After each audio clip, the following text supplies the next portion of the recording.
అందరికీ నమస్కారం. ఈరోజు విజయనగర సామ్రాజ్యం మరియు మౌర్య సామ్రాజ్యం గురించి వివరంగా తెలుసుకుందాం. టాపిక్ స్టార్ట్ చేసే ముందు ఒక చిన్న విన్నపం. మనం రోజులో మనకు ఉపయోగపడని వీడియోలు చూస్తూ చాలా సమయాన్ని వృధా చేస్తూ ఉంటాం. మనకు ఉపయోగపడే విషయాలు తెలుసుకునే వీడియోలు చూస్తూ సమయాన్ని సద్వినియోగం చేసుకుంటే మనకి ఎంతో నాలెడ్జ్ వస్తుంది. టాపిక్ స్టార్ట్ చేసే ముందు దేవుళ్ళు లాంటి ఆడియన్స్ కు మా హృదయపూర్వక నమస్కారాలు. మా ఛానల్ను సబ్స్క్రైబ్ చేసుకుని ఆదరిస్తారని మనస్ఫూర్తిగా కోరుకుంటున్నాం. Vijayanagara umpire history. విజయనగర సామ్రాజ్యాన్ని క్రీస్తు శకం 1336లో సంగమ వంశానికి చెందిన హరిహరరాయలు, బుక్కరాయలు సోదరులు తుంగభద్ర నది తీరంలో విద్యారణ్య స్వామి వారి సహకారంతో స్థాపించారు. విజయనగరం గొప్ప సామ్రాజ్యంగా ఎదుగుతుంది. మీ ఆశీస్సులు కావాలి. మేము సిద్ధంగా ఉన్నాము. ఈ సోదరులు మొదట కాకతీయ ప్రతాపరుద్రుని కొలువులో ఉండేవాళ్ళు. క్రీస్తు శకం 1323లో కాకతీయ రాజ్యాన్ని ముస్లింలు స్వాధీనం చేసుకోవడంతో ఈ సోదరులు కర్ణాటకలో హంపి రాజ్యానికి వలస వెళ్లారు. తరువాత 1336లో వీరు ఢిల్లీ సుల్తాన్లను ధిక్కరించి స్వాతంత్ర విజయనగర సామ్రాజ్యాన్ని స్థాపించారు. వీరు 1336-40ల మధ్య రాజధానిని అనిగొంది నుంచి విజయనగరానికి మార్చారు. విజయనగర సామ్రాజ్యంలో ముఖ్యంగా 4 వంశాలు కలవు, అనగా 4 డైనెస్టీస్ కలవు. అందులో ఒకటి సంగమ, సాలువ, తులువ, అరవేటి. ముందుగా సంగమ వంశం.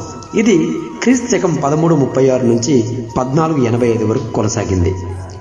హరిహర రాయల తండ్రి సంగముడు ఇతని పేరిట సంగమ వంశమని ప్రసిద్ధిగాంచింది. సంగమ వంశంలో మొదట రాజు మొదట హరిహర రాయలు. ఇతని బిరుదులు పూర్వ పశ్చిమ సముద్రాధిపతి. ఇతని కాలంలో ఆఫ్రికా దేశానికి చెందిన, అనగా మొరాకో దేశానికి చెందిన ఇబన్ బటూటా అనే యాత్రికుడు మొదటి హరిహర రాయల కాలంలో విజయనగరాన్ని సందర్శించాడు. ఇతని ఘనకార్యాలను బాగపల్లి శాసనం తెలుపుతుంది. తరువాత రెండవ రాజు బుక్కరాయలు 1. హరిహర రాయల తరువాత అతని సోదరుడైన బుక్కరాయలు రాజ్యానికి వచ్చాడు. మొదటి బుక్కరాయలు మహమ్మద్ షాల మధ్య మొద్గల్ కోట కోసం జరిగిన యుద్ధంలో బహమనీ సుల్తానులు ఫిరంగి దళాలను ప్రవేశపెట్టారు. భారతదేశంలో ఫిరంగి దళాలను ఉపయోగించి యుద్ధం చేయడం ఇదే తొలిసారి. తరువాత రాజు రెండో హరిహర రాయలు. ఇతను కొండవీటి రెడ్ల, పద్మనాయకులతో యుద్ధాలు చేశాడు. తరువాత రాజు మొదటి దేవరాయలు. బహమనీ సుల్తాన్ ఫిరోజ్ షా మొదటి దేవరాయలను ఓడించి అతని కుమార్తెను వివాహం చేసుకున్నట్లు ఫెరిస్తా రచనలు తెలుపుతున్నాయి. మొదటి దేవరాయల కాలంలో తుంగభద్ర నదిపై హరిద్ర ఆనకట్ట నిర్మించారు. ఇటలీ, అనగా వెనీషియన్ యాత్రికుడు నికోలా డి కొంటి మొదటి దేవరాయల కాలంలో రాజ్యాన్ని సందర్శించి నాటి సాంఘిక పరిస్థితులను వివరించాడు. తర్వాత రాజు రెండో దేవరాయలు. ఇతన్ని ప్రౌఢ దేవరాయలని కూడా అనేవాళ్ళు. ఇతడు సైన్యాన్ని పటిష్టం చేయడానికి ఎక్కువ మంది ముస్లింల సైన్యంను నియమించాడు. వ్యవసాయ అభివృద్ధికి హరిద్ర ఆనకట్టను బాగు చేయించాడు. ఇతని కాలంలో అబ్దుల్ రజాక్ అనే పారసీక యాత్రికుడు విజయనగర రాజ్యాన్ని సందర్శించాడు. రెండో దేవరాయలకు గణబేంతకార అనే బిరుదు కూడా ఉంది. తరువాత వంశం సాలువ వంశం. సాలువ వంశస్థులు కర్ణాటకలోని కళ్యాణి అనే ప్రాంతానికి చెందినవారు. ఈ వంశానికి చెందిన మంగరాజుకు సాలువ అనే బిరుదు ఉంది. సాలువ వంశంలో అత్యంత గొప్పరాజు మొదటివాడు సాలువ నరసింహరాయలు. ఇతని బిరుదు రాయ మహారసు. ఈయన కాలానికి చెందినవాడే అన్నమాచార్యులు, అనగా తాళ్లపాక అన్నమాచార్యులు. ఇతన్నే అన్నమయ్య అని పిలిచేవాళ్ళు. ఇతని ఆస్థానంలో మరో గొప్ప వ్యక్తి పిల్లల మర్రి పెనవేరభద్రుడు. ఇతని యొక్క రచన వాణి నా రాణి. తరువాత వంశం తులువు వంశం. 1506 నుంచి 1576 వరకు కొనసాగింది. మైసూరులోని తులువనాడు వీరి జన్మస్థలం. అందుకే తులువు వంశం అని పేరు వచ్చింది. తులువు వంశంలో గొప్పవాడు మొదటివాడు వీర నరసింహుడు. ఉమ్మెత్తూరు పాలకులను అణచే ప్రయత్నంలో 1509లో మరణించాడు. తరువాత ఈయన సవత్ తమ్ముడు శ్రీకృష్ణదేవరాయలు మంత్రి తిమ్మరసును సహాయంతో సింహాసనం అధిష్ఠించాడు. తరువాత శ్రీకృష్ణదేవరాయల పాలన కొనసాగింది. శ్రీకృష్ణదేవరాయలు తులువు వంశస్థుల్లో అగ్రగణ్యుడు. విజయనగర రాజుల్లో గొప్పవాడు. ఈయన పాలనా కాలం 1509 నుంచి 1529 వరకు. ఈయన బిరుదులు యవన రాజ్య స్థాపనాచార్య, దక్షిణ త్రిసముద్రాధీశ్వర, ఆంధ్రభోజుడు, మురురాయరగండ, సాహితీ సమరాంగని సార్వభౌమ. ఈయన ఆస్థానంలో 8 మంది గొప్ప పండితులు ఉండేవాళ్ళు. వాళ్ళను అష్టదిగ్గజాలని కూడా అనేవాళ్ళు. శ్రీకృష్ణదేవరాయల యొక్క సభను భువన విజయ అని కూడా పిలిచేవాళ్ళు. శ్రీకృష్ణదేవరాయలు దేశ భాషలందు తెలుగు లెస్స అని పలికేవాడు. ఇతను ఆముక్తమాల్యద అనగా విష్ణు చిత్తీయం అనే గ్రంథాన్ని తెలుగు భాషలో రచించాడు. రాయల ఆస్థాన విద్వాంసుడు అల్లసాని పెద్దనకు ఆంధ్ర కవితా పితామహుడని కూడా బిరుదు ఉండేది. శ్రీకృష్ణదేవరాయలు క్రీస్తు 1529లో మరణించాడు. విజయనగర సామ్రాజ్యంలో ఇతర విషయాలు, అతి గొప్ప విషయాలు, పోర్చుగీసు వారు విజయనగర రాజులతో 1510వ సంవత్సరంలో వర్తక సంబంధమైన సంధి కుదుర్చుకున్నారు. విజయనగర రాజుల పాలనా వ్యవస్థలో గవర్నర్లను నాయకులను పిలిచేవాళ్ళు. విజయనగర రాజుల కాలంలో రెవెన్యూ డిపార్ట్మెంట్ను అటావణ అని పిలిచేవాళ్ళు. విజయనగర సామ్రాజ్యం 2వ రాజధాని పెనుకొండ. మౌర్య సామ్రాజ్యం. మౌర్యుల గురించి కొంత సమాచారాన్ని అందించేది మెగస్తనీస్ రాసిన ఇండికా, విశాఖదత్తుడు రాసిన ముద్రా రాక్షసం. ఇండికాలో వివరించినట్లుగా ఇది మౌర్య సామ్రాజ్యం యొక్క వైభవం. మౌర్యుల పరిపాలన, ఆర్థిక విషయాలను కౌటిల్య యొక్క అర్థశాస్త్రం వివరిస్తుంది. కౌటిల్యుని అర్థశాస్త్రం మౌర్య సామ్రాజ్యం యొక్క పరిపాలన మరియు ఆర్థిక వ్యవస్థను వివరంగా వివరిస్తుంది. మౌర్య సామ్రాజ్య స్థాపకుడు మౌర్య చంద్రగుప్తుడు. చంద్రగుప్తుడు చాణక్యుని సహాయంతో నందవంశపు చివరి రాజైన ధననందును ఓడించి మౌర్య సామ్రాజ్యాన్ని స్థాపించాడు. నీ పాలన ఇక్కడ ముగుస్తుంది ధననంద. నువ్వు నన్ను ఓడించలేవు కుర్రాడా.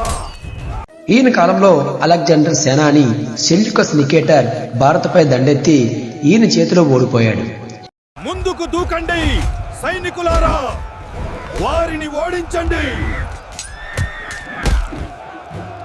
సెల్యూకస్ నికేటర్ యొక్క రాయబారి మెగస్తనీస్. ఈయన ఇండికా అనే గ్రంథాన్ని గ్రీకు భాషలో రచించాడు. చంద్రగుప్తుడు సెల్యూకస్ నికేటర్ కుమార్తె అయిన హేలీనాను వివాహమాడాడు.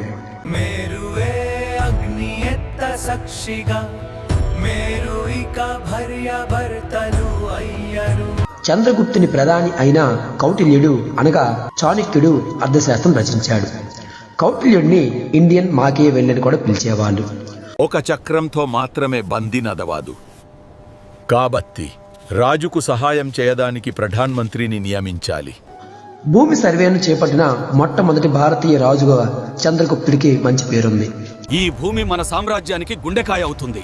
నీటిపారుదల వ్యవస్థలు లోపరహితంగా ఉండాలి. అవును మహారాజ్, రైతులు సిద్ధంగా ఉన్నారు. ఇతని జైన మత గురువు భద్రబాహు. చివరి రోజుల్లో జైన మతాన్ని స్వీకరించి శ్రావణ బెల్గోల్ అనే జైన క్షేత్రంలో మరణించాడు. జయుడవు కమ్ము నాయన, నీ మార్గం ధర్మబద్ధమైనది. ఇతని తరువాత ఇతని కుమారుడైనటువంటి బిందుసారుడు మౌర్య సామ్రాజ్యాన్ని పరిపాలించాడు. Did you see that? The king himself bows to the ascetics. A truly pious ruler honoring the Ajivika.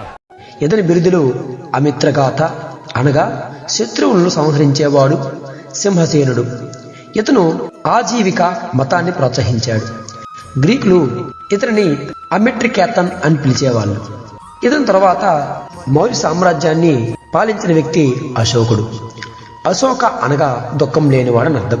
చక్రవర్తి అశోకకి జై. మీ పాలన సమృద్ధిగా ఉండని.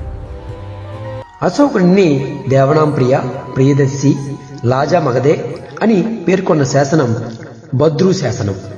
బిందుసారుని భార్య అశోకుని తల్లి సుభద్రాంగి. పట్టాభిషేకం జరిగిన 9వ సంవత్సరం అనగా క్రీస్తు పూర్వం 261లో కళింగ యుద్ధం చేసినట్లు 13వ శిలాశాసనంలో ఉంది. భటులారా, ముందుకు సాగండి, దాడి చేయాలి.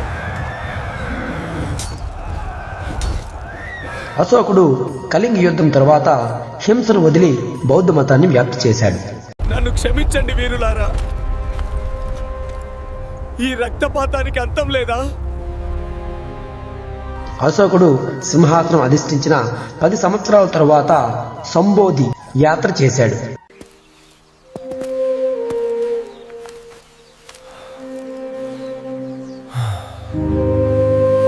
అశోకుడు సాంచి, సారనాథ్, బాహృత్, అమరావతి స్తూపాలను నిర్మించాడు. ఆ స్తంభాన్ని సరిగ్గా అమర్చండి. అది స్థిరంగా ఉండాలి. మహారాజ్ కీ జై! ధర్మ విజయం. అశోకుడు కాశ్మీర్లో శ్రీనగరాన్ని నిర్మించాడు. అశోకుని కుమారుడైన మహేంద్రను, కుమార్తె అయిన సంఘమిత్రను ధర్మ ప్రచారం చేయుటకు శ్రీలంకకు పంపాడు. ప్రభుత్వం చిహ్నం అయిన అశోకుని సారనాథ్ స్తంభం శిరోభాగంలో ధర్మచక్రంలో 24 ఆకులు ఉంటాయి. ఇది అశోకునిచే నిర్మించబడిన 24 ఆకులతో కూడిన ధర్మచక్రం. అశోకుడు 14 శిలాశాసనాలను 8 ప్రాంతాల్లో నిర్మించాడు. అదేవిధంగా 13 స్తంభ శాసనాలను కూడా వేయించాడు. చక్కని పని. స్తంభాలు కూడా అంతే గొప్పగా ఉన్నాయని నిర్ధారించుకోండి. మన వారసత్వం శాశ్వతంగా నిలుస్తుంది. భారతదేశంలో మొట్టమొదటి గుహాలయాలు బారబర గుహాలయాలు. మౌర్య రాజభాష ప్రాకృతం. వీడియో నచ్చితే లైక్ చేయండి, మీ ఫ్రెండ్స్తో షేర్ చేయండి. ఇంకా ఇలాంటి మంచి వీడియోల కోసం మా ఛానల్ని సబ్స్క్రైబ్ అవ్వండి.